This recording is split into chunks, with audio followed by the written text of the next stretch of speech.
Hej og velkommen til. Jeg vil i dag åbne Harry Potter Evolution Trading Cards. Det er nogle samlekort, som Panini har udgivet. Det her hæfte, det følger med, når man køber en starterpakke. Og der kan man så krydse af i, hvilke kort man har trukket, og dermed også følge med i, hvad man mangler. Der er, som I kan se her, så er der 250 base kort og 25 standard og 25 glitter. Og så er der 250 sølv parallelkort og 250 guld parallelkort. Og det kan man simpelthen også krydse af her, om man har den almindelige sølv eller guld. Som I kan se, så er det ikke første gang jeg åbner. Jeg har efterhånden ret mange kort. Det er mest sølv og guld, jeg mangler. Men hæftet ser sådan her ud. Ja. Og jeg vil i dag åbne den her boks med 36 pakker af 4 kort i hver. Og jeg har min Dragon Shield lommer til, hvis der er nogle nye kort, jeg trækker, eller nogle, jeg gerne vil passe lidt ekstra godt på. Så jeg synes bare, vi skal komme i gang. Så ja, først og fremmest så starter jeg med at åbne pakken her, hvis jeg kan. Selvom jeg har et eller andet skarpt lige at åbne med. Og heldigvis noget liggende her. Ikke jordens bedste saks, men forhåbentlig kan den åbne.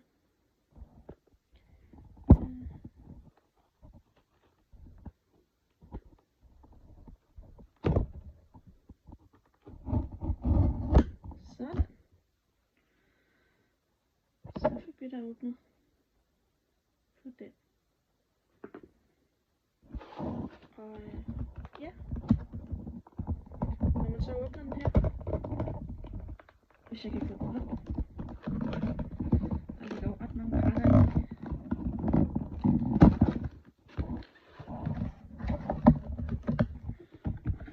Så er den fyldt op med pakker. Og jeg tænker, at jeg starter en af gangen, og så ser vi, hvad jeg trækker af kort.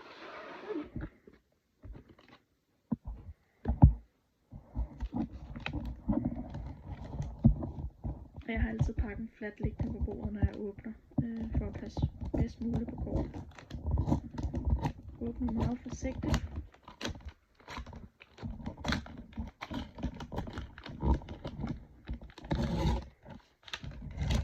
Og jeg kan allerede nu se, at der er et glimmerkort i, så det er altid godt. Se, hvad det er for et glimmerkort. Ej, fik... Jeg ved ikke, om man kan se, om jeg har fået noget af Hemmelighedernes Kammer. Og det her, som er monsterbogen i glimmerkort. Det vil nok ligge til at passe ekstra godt på. Og ja, så har jeg fået de her 2. Krum og Hagrid og ja. Se om der er nogle af dem her, jeg mangler.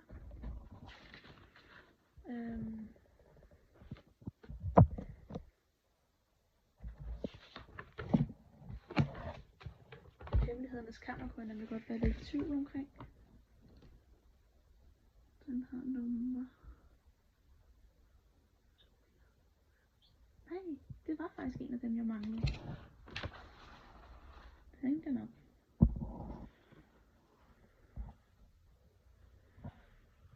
Ja.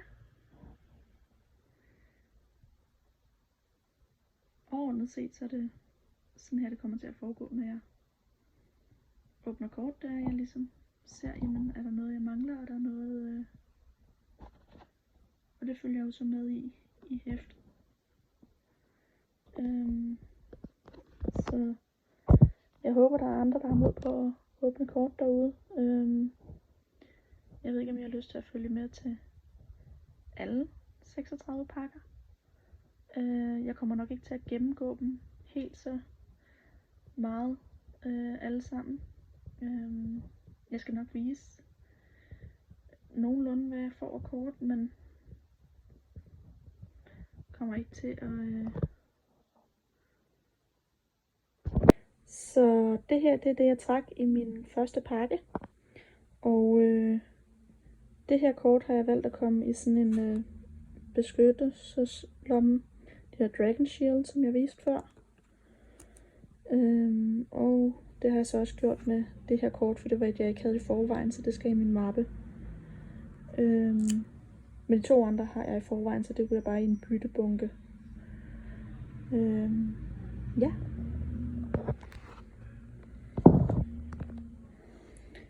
Og så vi lægger lige bytterne til side. Og de andre kort.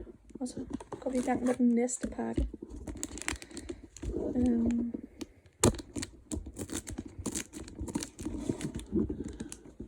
Altid holde, hvor der ikke ligger noget kort, så du ikke ligger tryk på kortene. I hvert fald hvis du gerne vil bevare dem bedst muligt og ikke bøje dem eller noget. Det vil jeg helst ikke.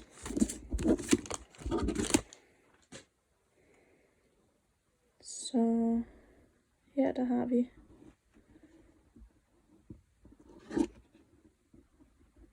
Hufflepuff-pokalen. Den har jeg i forvejen. Og Harry og Dumbledore. Og professor Smørhår. Og et af Harry.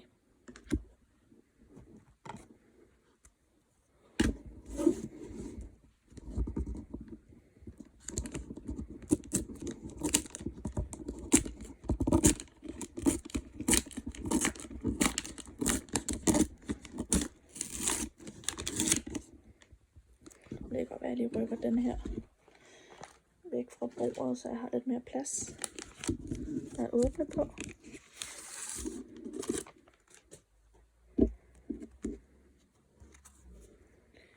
Så der har vi Malfoy-familien og Weasley'erne og Luna Lovegood og Ron.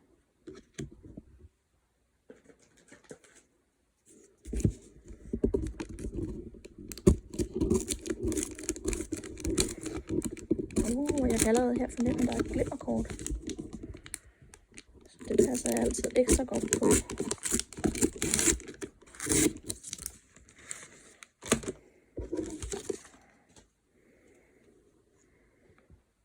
Og der har vi Ron igen. Og glimmerkortet, som jeg lægger i en beskyttelseslomme lige om lidt. Dobby.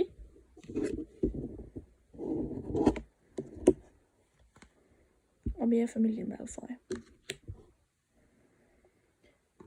Og så tager vi lige en beskyttelseslomme til det her glimmerkort. Sølvkort. Det var et glimmerkort, det her.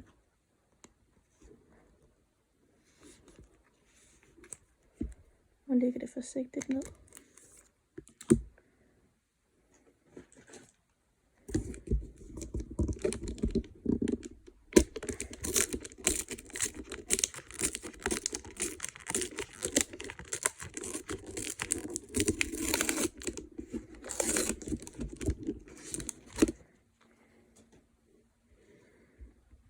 Og så har vi Weasley-tvillingerne.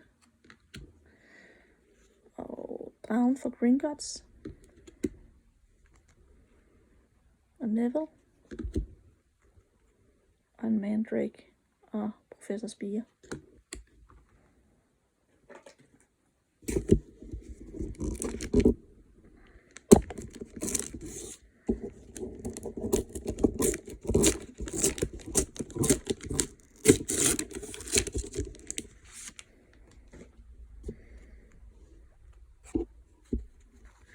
Så har vi Cedric og Ginny og en ung Romeo Gåde og Harry.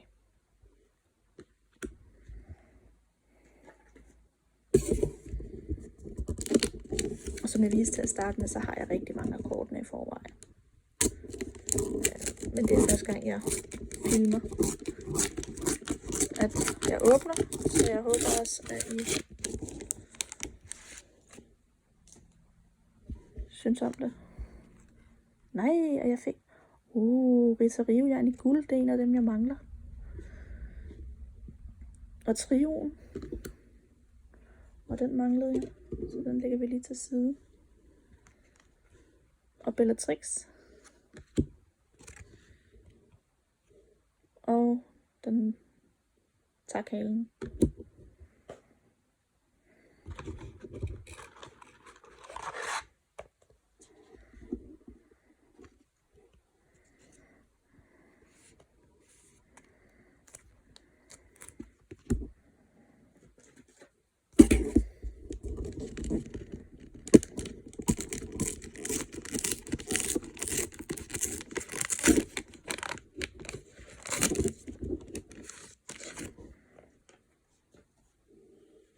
Og så har vi medaljonen, Slytherins medaljon. Og Nymphadora Tonks. Draco Malfoy. Og Hermione.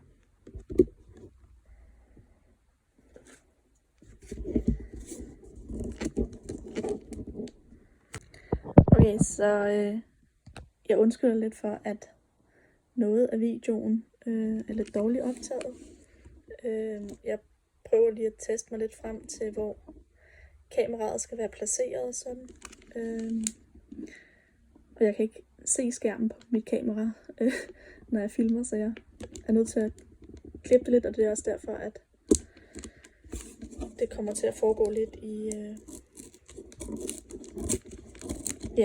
se lidt sjovt ud, og man kan se, at den skifter fokus et par gange. Her er endnu et glimmerkort. Jeg kan godt lide glimmerkort. Skal vi se.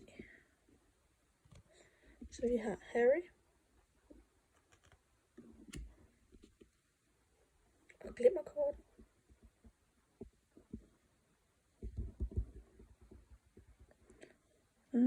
Og det skal i en lomme. Så har jeg Sirius Black.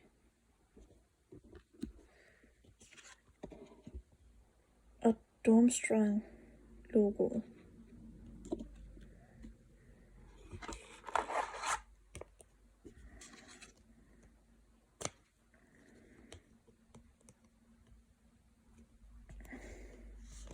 Og jeg er stadig meget ny til det her med samlekort og sådan noget, så jeg ved også godt, at det ikke er alting, jeg gør rigtigt i forhold til at bevare kortene, men jeg forsøger mig lidt frem.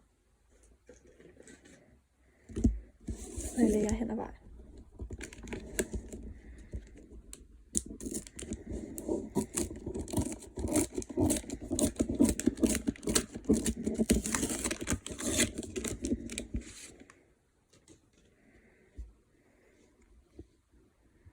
Så her har vi Harry på en hippogrif. Og Dobby. Og Neville. Og Ron.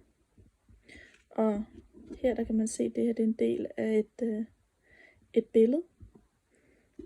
I kan se billedrammen her. Og den er ufærdig. Det vil sige, at det her kort er i flere dele. Det er der nogle af kortene, der er.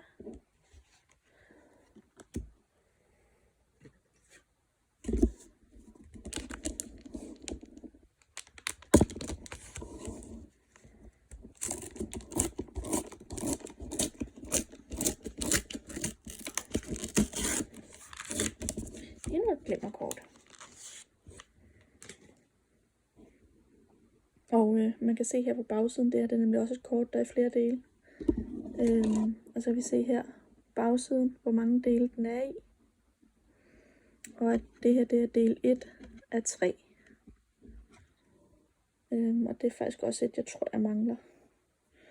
Så det vil jeg lige lægge til side sammen med glimmerkortet.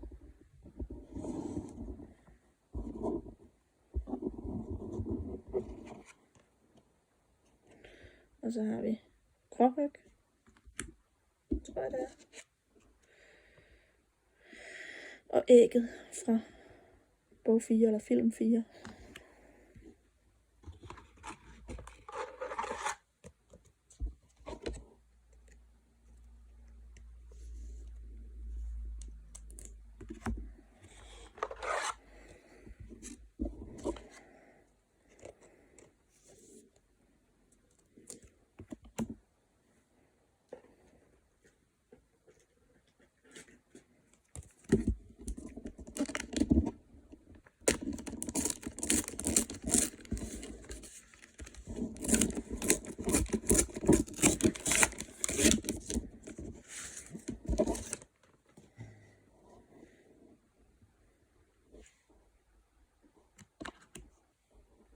Ja, som sagt, så vil jeg ikke sige så meget til dem alle sammen. Nogle af dem, den viser jeg bare.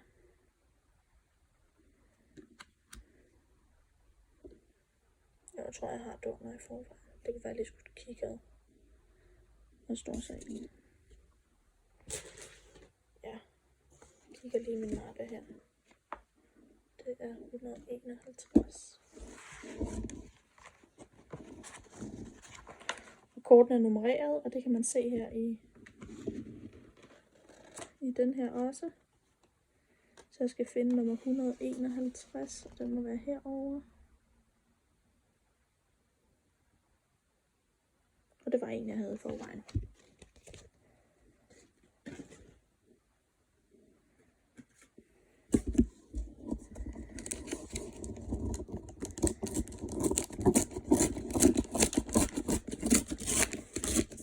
Og nu tror jeg, at jeg speeder processen en lille smule op. Jeg har ikke så mange flere fakta.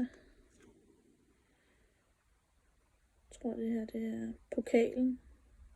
Vinderpokalen fra Flammernes Pokal af. Og Jenny. Og Voldemort. Eller Romeo Gåde.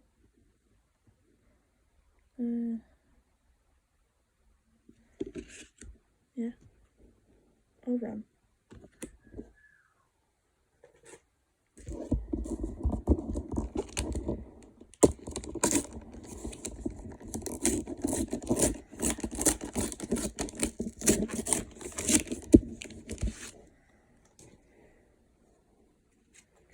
Der var et glimmerkort i igen. Så har vi Ron. Glimmerkortet.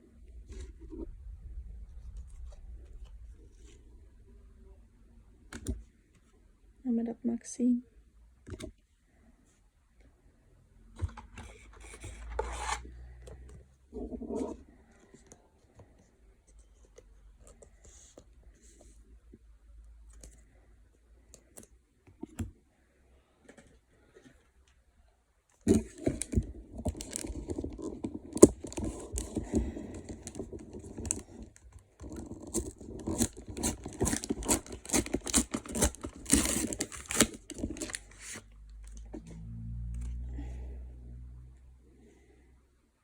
Og Gringotts-dragen. Igen. Og det er Aberforth. Trelawney. Og den mangler jeg. Den ligger vi lige herovre. Den kommer ind imellem.